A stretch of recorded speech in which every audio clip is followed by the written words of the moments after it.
CHEK Podcasts.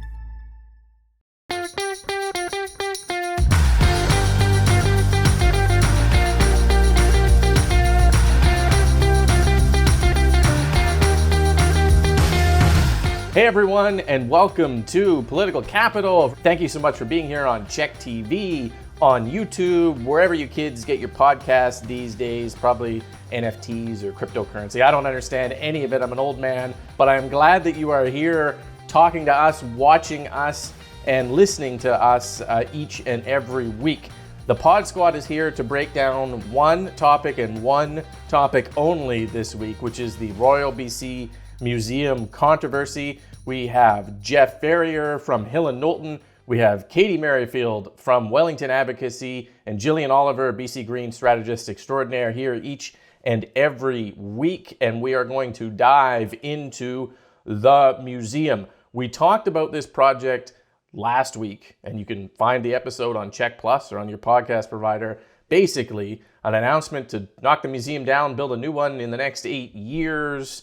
It's a $789 million core museum, a $200 million archive.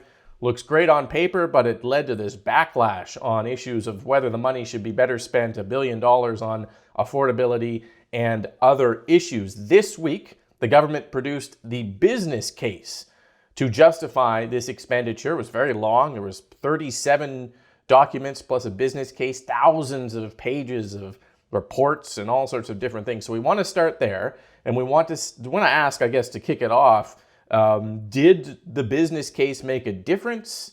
Did it help government's position? Did it hurt it? How do we begin to analyze what happened this week? Jeff, why don't we start with you on that? I think the business case will change the legislative discussion somewhat. Not sure about the public sentiment or public discussion, but certainly the legislative one. It introduces two new elements to the discussion that weren't there before around cost and timing. The business plan identifies that government has chosen one of the lowest cost options for the museum, which will sound wacky to folks watching and listening here, but renovation would cost more. Public service estimates about $150 million more. And also, business plan also states construction would take longer if you're doing a reno, 3.5 years longer than a complete rebuild. So in the grand scheme, that gives the government some material to push back now and make it tougher for the opposition to score some easy points. But whether it changes the public discussion, as I said last week, not sure of any business plans that have ever done that. Yeah, will the public read the 100-case business plan, or do they digest it in a way that they use it to form their emotive kind of reaction to this? Everyone took time to read the business plan, I'm sure.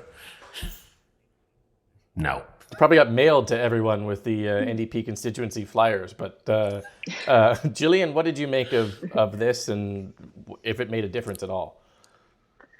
Yeah, I agree. I think, minimally it sort of shows that there isn't a simpler, lower cost solution to overhauling the museum. But I think that where the public discussion is and the public sentiment is this, should this be a priority at all? And so I think in that sense, I agree with Jeff. It makes things a little bit more complicated for the opposition leaders in the House to sort of offer alternatives with respect to the museum in particular. But they still have a ton of greenfield to talk about every other project that needs work in BC. That should be higher priority. Yeah, the museum business case is kind of in isolation, but all those things you just mentioned are they're so far outside of it. Katy, gigantic, nerdy business case versus reality. How did you square all of that?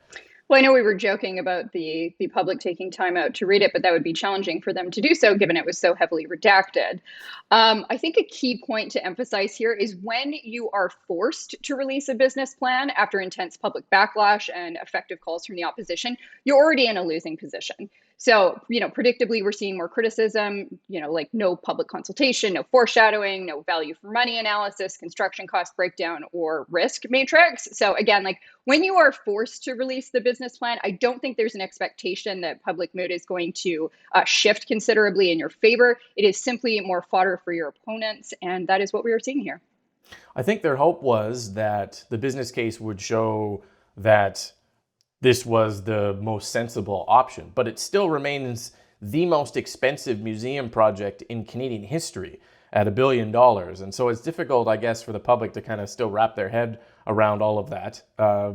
But I think one of the questions, Katie, and I want to stay with you on this one, is this a tempest in a teapot? Like, we're talking about it for 2 weeks in a row. People are upset about it, but will it just go away? Is it a sticking issue, or is it just kind of a passing issue? And how, in a government, and you've been in premier's offices and in two governments, how do you tell whether or not a controversy has lasting power, and whether you should throw all your resources at trying to deal with it now or not, I guess? Yes, I've a lot to say on this one. I think whether or not this has staying power is really contingent on how politically effective the opposition is at keeping public attention on this issue. So, like, right now, the heat is on government, but the pressure is on the opposition parties. Like, in order to maintain an attention on an issue, you have to continue to dissect it in interesting and relevant ways for both the media and the general public. And ironically, some of the folks who are best equipped at these tactics are the NDP here in BC and in Alberta. The best example for the BC NDP, I would say, is the HST. Over in Alberta, a good example was their pushback on the corporate tax cut a few years ago. And what you need to effectively prosecute the issue are a few criteria. First, you need a variety of angles to raise to keep the issue relevant. Like, one tagline is not going to keep the story alive. You have to break it down into categories that all tie back to impact on the voter. So for the museum, you could break it down to holes in the narrative or motive, business plan faults, impact on the tourism sector, and most importantly, other areas that government could use the money instead, and raise these issues in a very deliberate way, like calendarize it if necessary. You also need message discipline. And this is something I will give Rachel Notley's team, at least when I was there, a lot of credit for. You need pithy, easily digestible, descriptive, and sharp lines that are repeated ad nauseum on multiple platforms consistently. You need third-party spinners. So, like, you need to arm your stakeholders and influencers with talking points and help them get media attention. You don't rely on them to do it for you. They're the ones doing you a favor, not the other thing around. And finally, digital amplification. So this is not a nice to have anymore for political parties. It is the number one priority. TikTok, YouTube, Twitter, your content needs to be short, entertaining, and informative. Now, as you said, like, the outcome is not guaranteed as a result of your efforts. And we've seen some issues take flight and some just die. Like, for example, the HST here in BC, it was gone, and a premier resigned with Alberta's corporate tax cut. However, they successfully really kept this issue alive for about 6 to 9 months. But since that time, Alberta's economy has rebounded considerably. Therefore, tax cut is effective, and you don't see criticism on that particular issue anymore. But when it comes down to it, like, my advice to the opposition parties, where the pressure will be on, is control what you can control. Like, at the very least, launching a crisp and well detailed and outlined plan is just going to refine your attack operation on a go forward basis. Do we see those elements in place, Katie? Like, has the opposition, the two opposition parties, got there yet, or are they in the path to getting there, do you think? Yeah, so the first week is typically the easiest because it is top of public mind. And I think they have effectively prosecuted this issue to a certain extent. Certainly in the House, both the Greens and the BC Liberals have been effective. It was Kevin's first week in the legislature, so that was just a natural tie-in and a gift. He did an op-ed for the Daily Hive. So I'm seeing those pieces come together. The challenge is about a week or 10 days after. That's when, if you're smart in government, you start to stack that corporate calendar with shiny objects that media are interested in, with issues that are relevant to British Columbians. So it's really the opposition's job to turn that attention back to the issue at hand. Yeah, it's the fantastic points there. Jillian, do you think this is a flash in the pan? Do you think it's a long-standing issue? And what markers are you looking for to kind of make up your mind on that?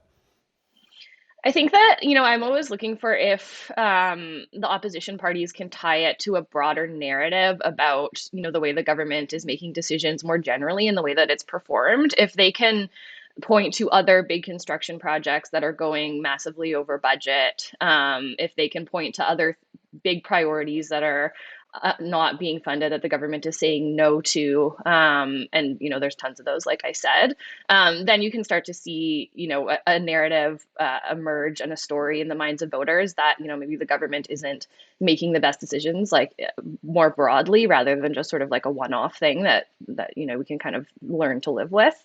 Yeah, and I think there's plenty of opportunity. We just had the premier visit Site C. That was not prosecuted because of the snap election. We didn't get the updated cost estimate until after. So there's lots of things that could sort of start to pile up depending on how they go. And construction costs across the board are spiraling. So I think that there is quite a big risk on this issue.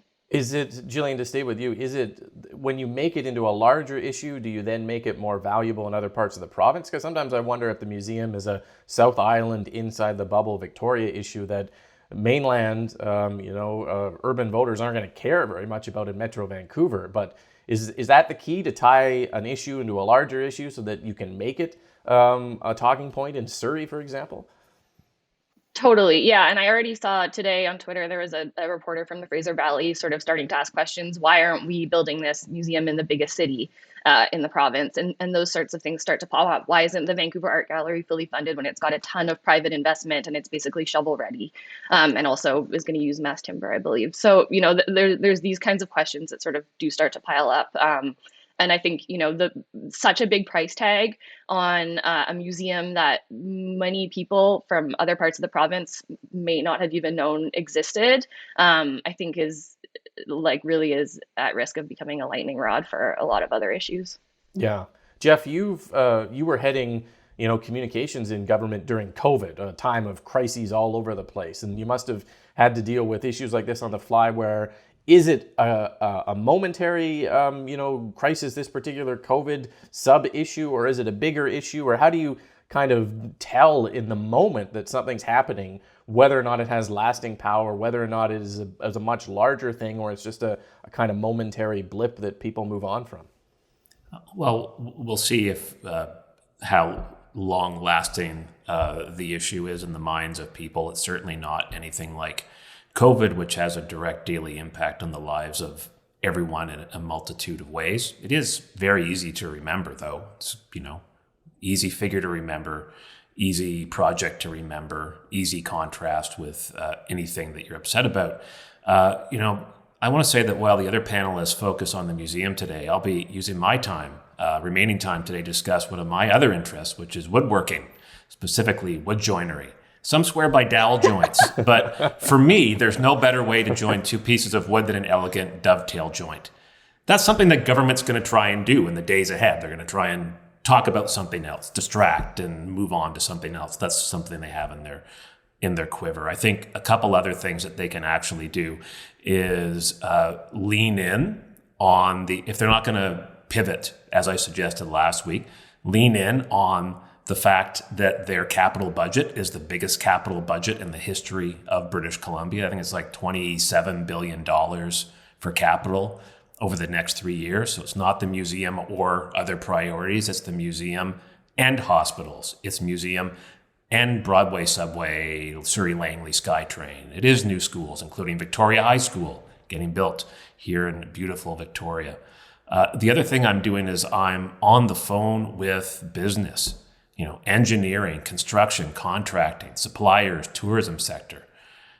This project, $789 million for the one museum, $200 million for the other building. It's only there for the grace of government, right? And the short-term and long-term jobs, all the economic activity, the boost to tourism, that's only there as long as I'm the government and I'm willing to keep taking a political hit for advancing the project. So, stakeholders, if you're watching now, if you want to achieve some of these benefits, now might be a good time to speak out in favor of the project and mobilize a community of support for it. And you can just watch what Katy said earlier on about the core elements of a good communication plan.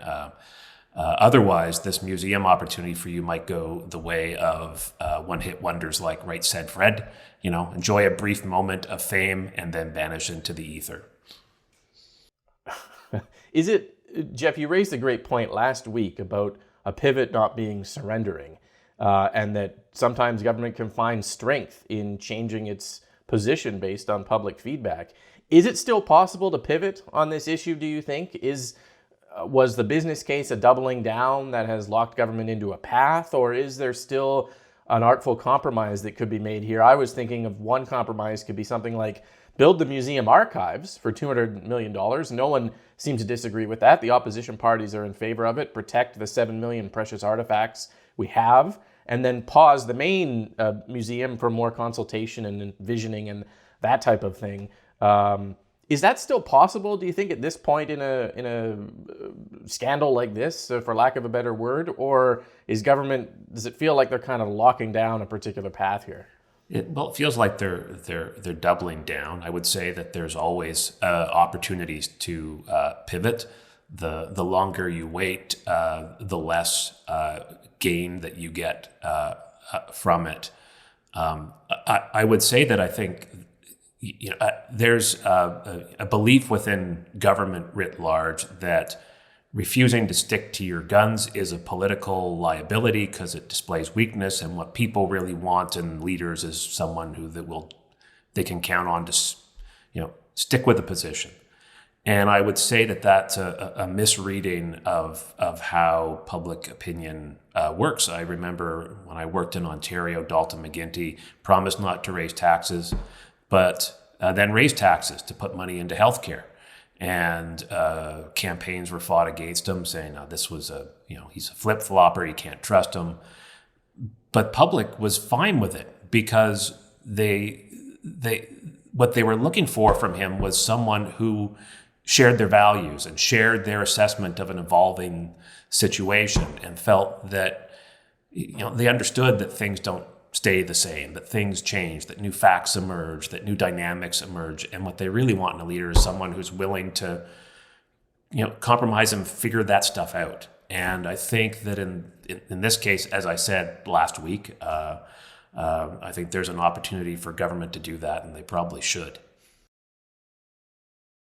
Katy, what about you? We've talked in the past, and you've mentioned the virtues of having a majority government. You get elected. This is the strongest majority government in the history of the BC NDP. The premier is the most popular of any of the premiers they've ever had. Do they need to pivot on an issue like this, or is there an argument to be like, well, look, we have got the public support broadly. We'll get through this issue. People will like the new museum eventually. This is why we have a majority government, is to make decisions like this and spend a little bit of political capital here and there to do what we want to do and go that way. What do you think of that argument?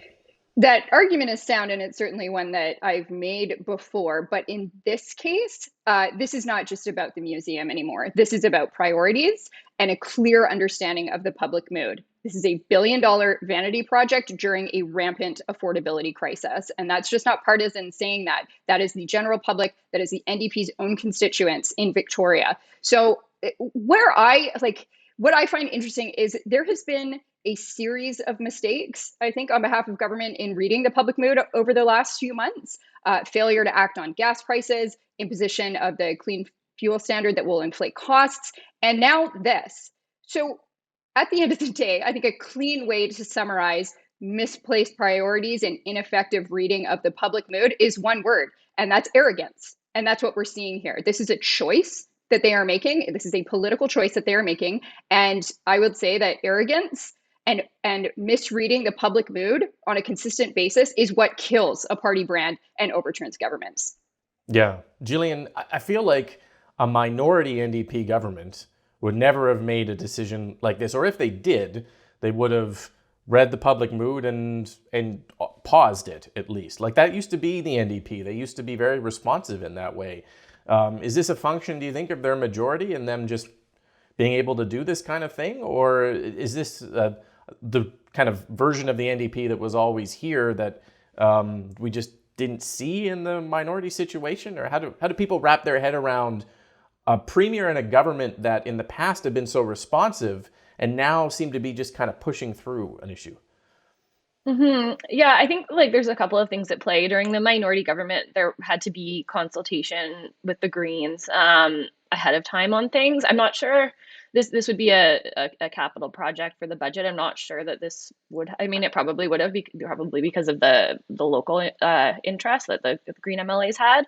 But that made them sort of reflect and think through things instead of making decisions quickly. The government has a lot of priorities. It kind of seems to me that this is one that sort of they kind of just signed off on quickly, because I think, as you say, a little bit of hubris has set in, and I think that they do need to be careful to not estimate the meaning of their massive majority. Like I said before, there was a lot of issues in the snap election that didn't get prosecuted like they would in a normal election because we were in the middle of a crisis, and it really was just sort of a referendum on the government's handling of the pandemic at a time, before we had vaccines, and people were very much just looking for sort of safety and stability. So I think, if I were government, taking this opportunity to sort of have a little bit of a strategic rethink about how they're analyzing the political landscape, analyzing the public's priorities, and analyzing the public's perception of all of these different projects as we get out of the crisis, and recognizing that there has been a really big shift in the last couple of months, could help them sort of get back on the right track. Yeah. One thing I want to jump in here. Surprise hot take. I'm going to flip on. No, okay, all right, you jump in, Jeff, and then we're doing the hot take. I was just gonna say real briefly, one of the things that we're not talking about, we're talking a lot about the government and claims of misplaced priorities.